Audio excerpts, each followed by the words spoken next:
قتادہ کہتے ہیں کہ میں نے حضرت انس رضی اللہ عنہ سے نبی صلی اللہ علیہ وسلم کی قرأت کے متعلق سوال کیا تو انہوں نے کہا آپ الفاظ کو مد کے ساتھ کھینچ کر لمبا کر کے پڑھا کرتے تھے۔ سنن ابی داؤد حدیث 1465۔ یعلا بن مملک سے روایت ہے کہ انہوں نے ام المؤمنین ام سلمہ رضی اللہ عنہما سے رسول اللہ صلی اللہ علیہ وسلم کی قرأت اور آپ کی نماز کے متعلق دریافت کیا تو انہوں نے کہا تمہارا ان کی نماز سے کیا مقابلہ؟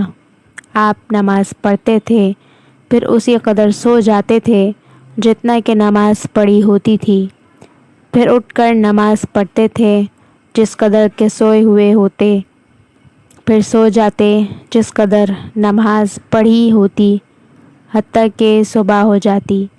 انہوں نے آپ صلی اللہ علیہ وسلم کی قرأت کا اندازہ بھی بتایا کہ ایک ایک حرف الگ الگ ہوتا تھا۔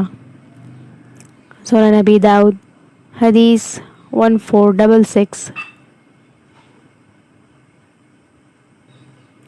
حضرت عبداللہ بن مغفل رضی اللہ عنہ بیان کرتے ہیں کہ میں نے رسول اللہ صلی اللہ علیہ وسلم کی فتح مکہ کے دن دیکھا کہ آپ اپنی اونٹنی پر سوار سورہ فتح پڑھ رہے تھے اور ترجیع سے پڑھ رہے تھے۔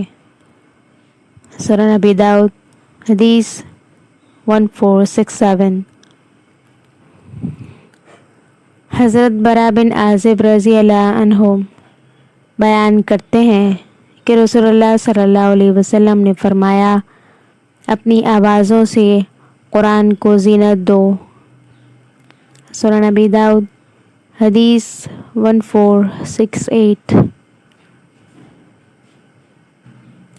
حضرت عبداللہ بن عمر رضی اللہ عنہما بیان کرتے ہیں کہ رسول اللہ صلی اللہ علیہ وآلہ وسلم نے فرمایا صاحب قرآن سے کہا جائے گا کہ پڑھتا جا اور چڑھتا جا اور اسی طرح ٹھہر ٹھہر کر پڑھ جیسے کہ دنیا میں پڑھا کرتا تھا، جہاں آخری آیت ختم کرے گا وہیں تیرا مقام ہوگا۔